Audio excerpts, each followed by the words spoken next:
Welcome to the Depth Dive. Today, we're digging into the sources on John Horse, also known as Juan Caballo, an incredible figure. We're tracing his journey from Florida resistance leader all the way to international negotiator, basically rejecting the U.S. system. Yeah, and it's more than just resistance. It's really a story of calculated geopolitical strategy, seeking real permanent sovereignty, outside the box of the American system. Okay. And it's important to get this up front. John Horse, born around 1812, he wasn't just one thing. Multilingual, mixed heritage, African-American, Indian, Spanish. This allowed him to navigate 3 different national legal systems. And he eventually became, get this, an officially recognized military officer in Mexico. Wow. Okay, so let's start in Florida then, that foundation. What about the Black Seminoles, the Maroons? How did that community shape him? Well, they were highly sophisticated, a self-governing Black community, really. They had their own towns, and crucially, they fought alongside the Seminoles, described as equals in battle. That's where Horse learned the ropes. So he learned leadership there. In skills. He was apparently an amazing marksman, straight as an Indian, they said. But also his languages, Spanish, English, the Seminole Creole that made him indispensable for, talking, negotiating, strategy. Right. And that fighting force, the Black Seminoles, they were effective. I mean, really effective in the Second Seminole War. Oh, absolutely. Yeah. So effective that the U.S. military, specifically General Thomas Sidney Jessup, had to basically admit what was going on. He said, back in 1836, this is a Negro, not an Indian war. He actually said that. He did. The Black Seminole force was just that strong. It directly led to Jessup's proclamation in 1838.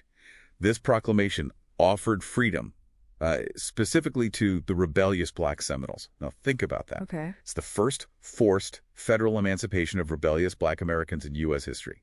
And it was achieved purely by them fighting back. Military power. That's incredible.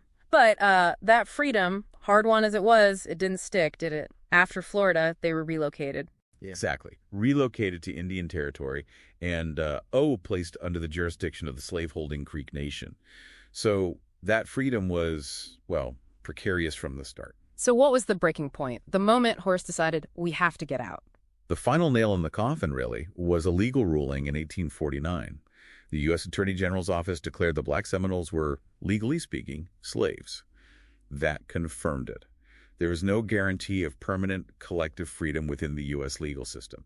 Not for them. So that's when he acted. Decisively. He led a mass exodus. They crossed the Rio Grande, which they called the River of Freedom, into Mexico that November. Mexico had abolished slavery almost 20 years earlier. And this wasn't just running away, right? They arrived in Mexico, in Coahuila, and there was some kind of official arrangement. Yes, a very specific one.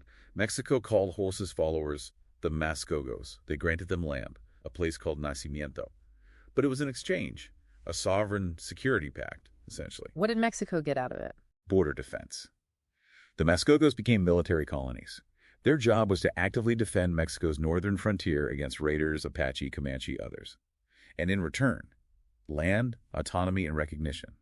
Horse himself was formally recognized as El Capitan Juan Caballo, an officer in the Mexican military. So he achieved a status, a legitimacy, completely impossible for him in the U.S. at the time. Absolutely. Land ownership, military rank, state recognition. And he defended that hard-won sovereignty fiercely. He actually died in 1882 while traveling to Mexico City. He was going there to fight efforts to seize the Mascogos' collective land grant. His descendants are still there in Coahuila today. So looking back at all this, the core story seems to be John Horse saw the U.S. system fail to deliver freedom, so he strategically looked elsewhere. He used international relations, essentially.